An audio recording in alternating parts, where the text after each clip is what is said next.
Mark Vesey from the Scarborough Maritime Heritage Centre got in touch, simply bubbling with pride over his own town of Scarborough. And sure enough, it has a fascinating little history and one well worth sharing. Scarborough is famed for its medieval herring fair. Yes, that's the Scarborough Fair that was made famous in the song by Simon and Garfunkel. But it was also one of the largest shipbuilding ports in the country, with 12 yards on its seafront, rope and sail making in the town. Scarborough-built ships have travelled the world encountering pirates, transporting convicts, and Scottish herring lasses travelled down from the north to work in the herring industry, while rich gentlemen travelled up from the south to catch enormous tuna in the North Sea. You simply would not believe the size of the fish that these men caught in the 19th century. To find out more, I gave Mark a call. As ever, I hope you enjoy listening to him as much as I enjoyed talking with him. Here is a man awash with local maritime history. He's caught on the tuna hook of Scarborough's past and is now committed to sharing it as widely as possible. Here is Mark. Mark, thank you very much indeed for joining me this morning. Sam, it's a great pleasure, thank you. Now, are you born and bred in Scarborough? I'm not. I'm a Londoner, and my maritime connections are purely through my sort of grandparents who worked in the East End in the docks. So coming to Scarborough has been a whole new chapter in my life, becoming the chairman of the Scarborough Maritime Heritage Centre. Wasn't expected that one. No, but well done you. I hugely admire your enthusiasm and energy to find out about it. I suppose it's all East Coast though, isn't it? London's East Coast, Scarborough's East Coast, so you do share a bit of heritage. That's right, and I was particularly enjoyed your last podcast about the Essex coastline and the boat building there. And Scarborough obviously had its own boat and shipbuilding, its own particular form of, they call it the Yorkshire Cobble. And we built huge ships here that took convicts to Australia. You know, people think of it as a seaside resort, but it was an industrial town going back a few centuries. What's a Yorkshire Cobble? Tell us about that. A Yorkshire Cobble is a small sort of inshore rowing boat, and it's got a kind of slightly Viking shape to it. It's got a keel, a double keel, so you can land on the beach without it tipping over. And they're very robust in the North Sea. They make slightly larger, 3-man and 5-man cobbles. I believe they call them cobles in other places, but it's your typical sort of local long line fishing boat, and they were built with trees, you know, from probably from the Castle Howard estate and the forests of Pickering. Oh, right. And do they carry a sail or is it just oars? Yeah, they had sails as well, and I mean, the last boatyard in Scarborough closed in 2009, which was when we opened the Maritime Centre. And they actually donated us their steaming box and the moulds to make a Yorkshire Cobble. So we could technically reproduce one if we had the skills to do it. But there's not many people left that can remember how to do it now. No, that's a shame, but at least you've got somewhere to start. Yeah. Did they have I've just got a Viking ship in my mind with a big square sail. Did they have a fore and aft sail? No, just a mainsail in the middle. And as I say, long lining was the kind of local fishing. They didn't really go out very far at that time. And a very sustainable way of fishing, long line fishing, of course. How do you do it? Well, the women and children used to go down to the rocks early in the morning and pick the flithers off, as they call them, which are what we'd call probably whelks, isn't it, from London end. And the women baited the hooks, so you had a long line, about 500 yards of line with about 500 hooks. They baited the hooks with the flithers and then wound that up on what they call a skep, which is like a wicker tray, carried it down, and then men would row out in the cobble, feed the line out behind, and you caught enough fish for yourself and to sell and for your family. Very sustainable. And of course all that changed with trawling and the invention of steam and diesel. Did they just sort of they took the line out and then just left it there for a certain amount of time and then brought it back in, hopefully with fish attached, or are they kind of slowly pulling the line back in to kind of get the fish to go for the bait? Yeah, I mean we do have some glass floats, some quite old glass floats. So I'd imagine they may have tied the end of the line to a glass float and left it and come back to it, but they also might have rowed as well. Both techniques probably would have worked at different times of year, maybe. Fascinating. And what are they catching? Mostly herring. Scarborough was the 5th largest herring port in the country at one time. And we all know the song Scarborough Fair that was sung by Simon and Garfunkel, and that is based around this huge medieval herring fair. The herring swim past Scarborough in August in the summertime, so it was a place that a lot of fishermen came to. The Dutch came over. We had people up from the south coast and the Scots coming down from the north to all fish the herring off Scarborough in the summer. And if you read the very old sort of reports, from the 1700s, you could literally scoop the herring out of the sea with a bucket. They were in their millions. Wow. The sea shimmered silver. You didn't even need a hook or a line. No, I mean, and I always find it fascinating how localised a phenomenon like this was. So we think it was like that off Scarborough, but it wasn't, for example, off Berwick, which is a little bit further north, but not too far away.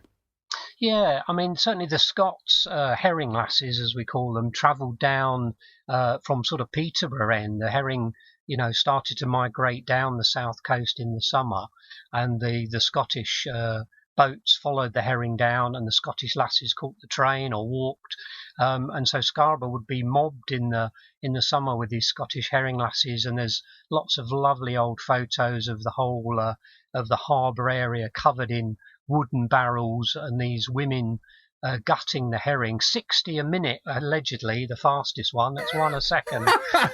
That's unbelievable. Yeah. A whirlwind. Yeah, incredible. And they would do that, from dawn till dusk as the fish kept coming in. All their hands got very sore with the salt and the sharp knives and the fish scales. But they made a lot of money. And had a good time, did a lot of drinking, and even married a few Scarborough men. There are connections with some Scottish families going back. So they came down specifically just for as a working, labouring job to gut the fish so the fish could then be taken off elsewhere. Was the fish put on ice? How did they get it somewhere else? It was in salt in the early days. In the barrels, it would have gone in with salt, and a lot of the salted herring was exported, funnily enough, to sort of Spain and France. They preferred the salted herring. Later, of course, 1845, the railway arrived in Scarborough, and that took a lot of fish off. And of course, the British had a flavour for sort of cod, really, didn't they? Haddock. So that went into the big cities. So Scarborough, as I say, it's been if you're looking at the harbour these days, there's only a couple of trawlers. And mostly it's crab and lobster and that sort of fishing, shell fishing, really. Yeah, it's all fundamentally changed. Just going back to these railways, I'm fascinated by this. I wonder if they had refrigerated cars. I think in the early days, probably not. We've certainly read tales that the rail lines got so slippy from all the oil dripping from the herring that the trains couldn't move. Oh my God, imagine the smell. So the other thing that these herring attract, of course, is other types of fishermen, because the herring itself can be bait, can't it? That's right, yeah, and certainly they did attract other species, and one of which, of course, was the tuna fish, bluefin tuna. And in the 1930s to the 1950s, Scarborough was the kind of UK centre for tuna fishing. We had very rich people coming up here, Lord Baron Rothschild, Headley Lewis, Colonel Peel, and a chap called William Walter Dowding. All very rich men came up and fished for these tuna that the biggest weighed 821 pounds. I was being completely blown away by this, and I've been looking into it a bit myself. I didn't believe it. I thought it was a kind of a photoshopped joke that people were catching fish. I mean, there was one with a guy standing next to a tuna that looks like the size of a cow. Yes. I mean, it's the biggest fish I've ever seen. Yeah, well, that may be the 821-pound one, and there was an argument over that by one of the other members of the Tunny Club, that the wet rope that was holding the fish up weighed a pound, so he reckoned it was 820 pounds and not 821. Yeah. Oh wow, there was some pride there, wasn't there? Yeah. That's a fascinating story. How were they catching them? Hang on, what period is this? Is this 1930s to 50s? That's right. And they just, with a rod and line. I mean, local fishermen would use their cobbles to row out. The tunny fishermen were harnessed into the boat on a special seat, and their rod was harnessed to them. This is like a scene from Jaws. Once they get hold of the bait, they would pull the boat along. So they would fish, and it would take a couple of hours to land them till the tuna were worn out, and then they would use a huge gaff hook and then pull it onto a trawler, or one of their yachts that was there. We've got one photo of a woman fishing. There was one woman that caught some fish, which was great. But it all died out in the 50s because we overfished the herring, really. The herring stopped coming, or the numbers were very severely reduced. So they've not reappeared. Occasionally there are sightings of very small bluefin tuna off the coast of Scarborough. We get porpoises as well. If they came back, they'd be worth an absolute fortune. That sort of size of fish, they say, would be worth about £10,000 in fresh tuna. Wow, how amazing! More needs to be known about this. So I'm a fisherman myself. You see, I'm quite interested in this. What did they make their rods out of? Do you have any idea? What were they fishing with in 1930s? They're very strong. Have you ever heard of Zane Grey? No. He's an American fisherman. If you Google Zane Grey, he was actually a writer. He wrote scripts and books, non-fiction, fiction books. Sorry, and he made a thing called a Zane Grey rod and reel, freshwater, saltwater reel, and they're really strong, very short, stubby fishing rods, and the reels were made by Hardy's of Alnwick. Very expensive. They have a royal seal on them. They were made by royal approval, stainless steel, and they're 8-inch reels. Absolutely, you can hardly lift the things with a very strong line. You can imagine 800-pound line. Like a rope. Yeah.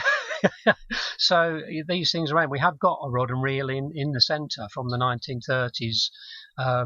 We've got the whole history of what it caught and who fished with it.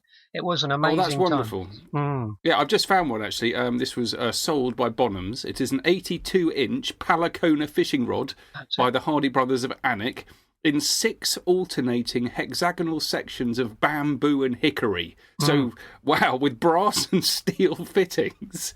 So short, but incredibly strong. Yeah. I suppose bamboo gives you the bend and hickory gives you the strength. Yes, yeah, absolutely amazing. And as I say, they set up the British Tunny Club in Scarborough. It's now a fish and chip shop, and there's pictures of all these guys in their suits and ties with their pipes, and they used to, funnily enough, they didn't used to eat the tuna. They used to flog it to local farmers to plough into their fields, rather terribly, but they would stuff the tail. So there was lots of pictures of these stuffed tunny tails in the club. Do any survive? You got any in the museum? We haven't got a tail. There's a Scarborough Gallery might have one, I think. I think they had one stuffed tuna. Quite hard things to keep, aren't they? Yeah. Well, fascinating stuff. Now, a bit later on in life, tell us about Scarborough becoming a seaside resort. Well, of course, it's the first seaside resort in Britain. 1626, spa water was discovered, basically dribbling out the cliff. And a local woman, Mrs. Farrer, discovered that if you drink a pint or two of it, it acts like a laxative and flushes you through. What a fine discovery. So apparently in those days, back in the 1600s, people suffered a lot from constipation. Their diets were very poor. So they could come to Scarborough, and it was recommended they drink 7 or 8 pints of this a day, and it would flush them through. It would. And then a bit later, I think 1670, a Dr. Whitty discovered that if you throw people into the freezing cold North Sea, they come out feeling amazingly good. So if right.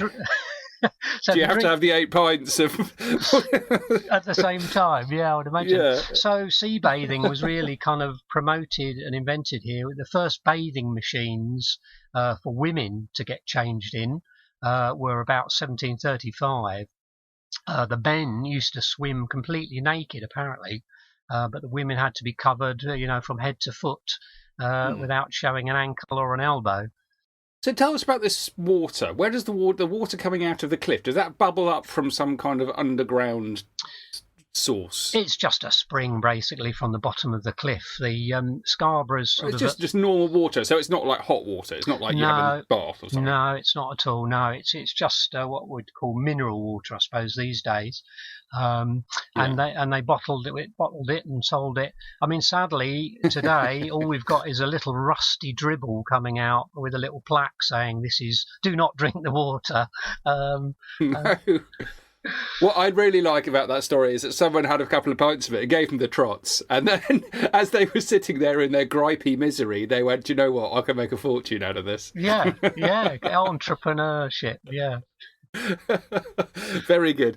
So the sea bathing thing's also quite interesting. So I tell you why it's interesting, because I live in a bit of regional competitiveness here. I live in Devon, right, and I would argue that some of the beaches in the southwest are a bit better than up in Scarborough for sea bathing, and I'm wondering why it happened up there and not down here or in Brighton or somewhere like nearer London. It seems strange to me. Yeah, Brighton was about 50 years later than Scarborough. If you speak to it's most a seriously long time. 50 years. Yeah. Well, we're talking historically proven facts. So I think there's a letter from some lady visiting Scarborough, in 1730 or something, saying, "I've come here to take the waters and bathe in the sea." So that, history is about facts, isn't it? So we don't know what happened before that.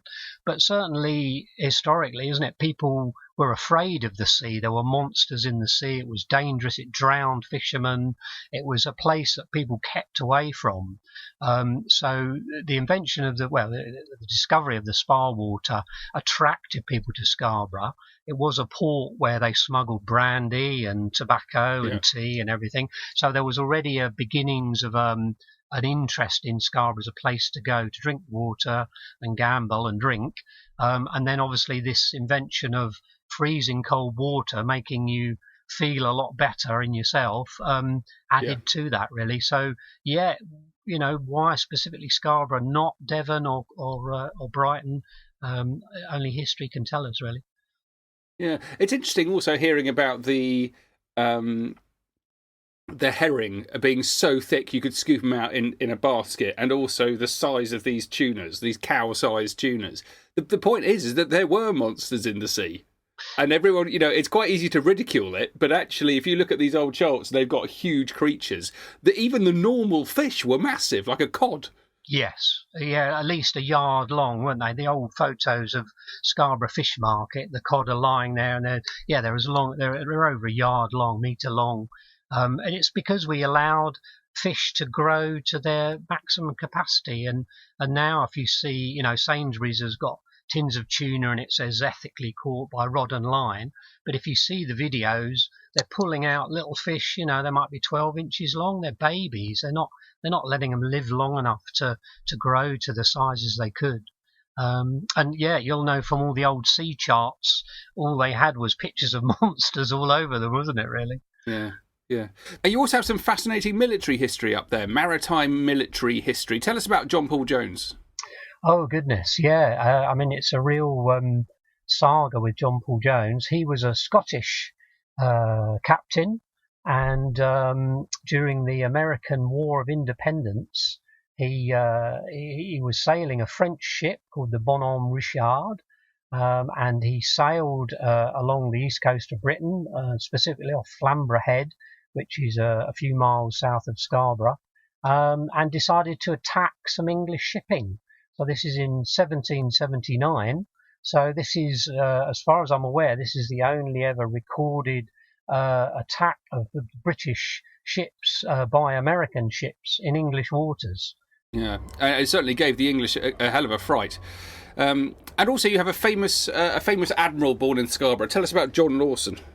Yes, there's very little actually publicly known about him. Fortunately, a woman's written a new biography about him. So Admiral Sir John Lawson was born within a few yards of the Maritime Heritage Centre in Scarborough. I think the house, the original house, is probably gone now, but there's a blue plaque on the corner of the street there. Born in 1615, and so he was a son of a merchant, local merchant. And in 1642, he was a captain during the Civil War, and he helped Hull that was being besieged, and he helped blockade the Royalists in Scarborough. Scarborough changed hands a few times between the Royalists, and he sort of went on to get quite heavily involved with civil wars, basically. So in 1659, he took the fleet, as they call it, to the mouth of the Thames to stop this sort of revolution going on against Parliament by the army uprising. So he supported the Parliament and changed the course of history, really, although he was a royalist at the time. And he was sort of, Cromwell didn't like him, locked him up for a little while.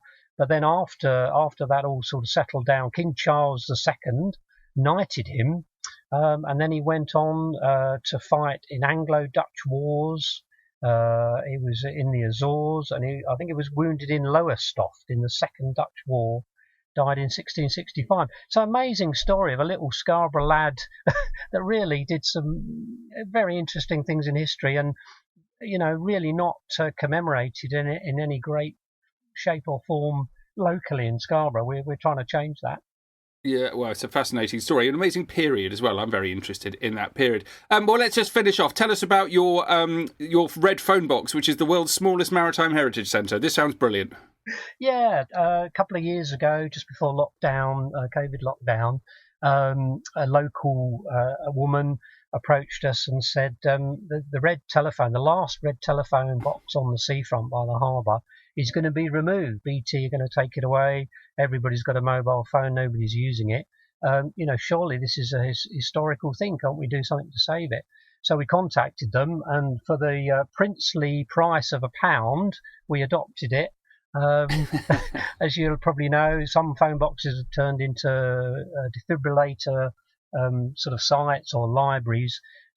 So we decided to do a mini maritime museum. So we've got some lovely black and white pictures in there of the harbour in the early days, and we've got an audio recording. When you go in, the light comes on as an audio recording.